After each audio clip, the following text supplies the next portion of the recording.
61A, lecture number 14, announcements.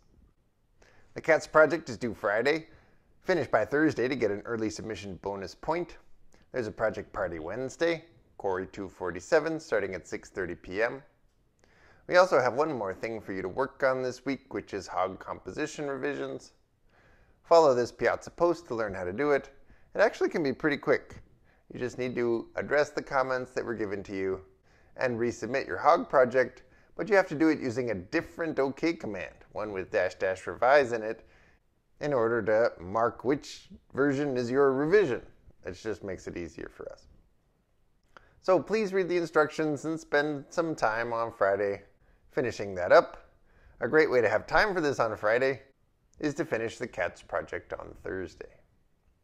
Today's lecture about mutability is an important part of a major topic in this course, which is object-oriented programming, a technique that we'll talk about next week that combines ideas of data abstraction with ideas of object mutation, which we're about to talk about right now.